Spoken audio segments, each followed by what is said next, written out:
Mae'n bwysig bod ni yma heddiw yn Gwyl Fach Aberporth, yn neuadd bentref Aberporth, sydd yn ganol ac yn galon y gymuned. Croeso i neuadd goffa Aberporth ar gyfer slot cefn y rwyd. Mae'r digwyddiad hyn yn dod ar hen a'r ifanc, plant yr ysgol, pobl y pentre. Mae'n bwysig iawn fe bod ni'n defnyddio y neuadd y bentre a bod ni'n cadw yr iaith yn fyw hefyd. So mae'n bwysig iawn i ni gyd. Draw fyna fi a deio ffrind fi bod yn treol gweld pwy sydd â mwy o pwyntiau. Fy sgiliau dwi wedi bod yn treol yw accuracy a paso'r pêl.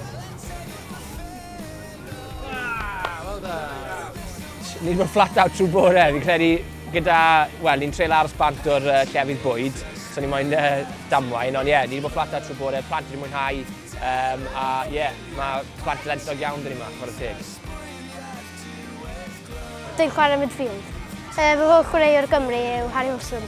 Dwi'n hoffi sydd yn chwarae a dwi'n hoffi fe fel player. Fy hoff chwaraewr i Cymru yw Wayne Hennessy.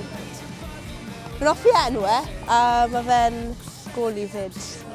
Ie, rwy'n meddwl fi'n chwaraewr gorau. Na neud, rili. Mae cymuned da iawn dyn ni'n Aberporth fan hyn, a i gael pawb dy gili, a enwedig da'r tywydd yn braf, mae fe'n gwych i gael rhyw digwyddiad yn y ganolfan newydd. Rydw i'n hoffi Gwyl Fach Aberporth.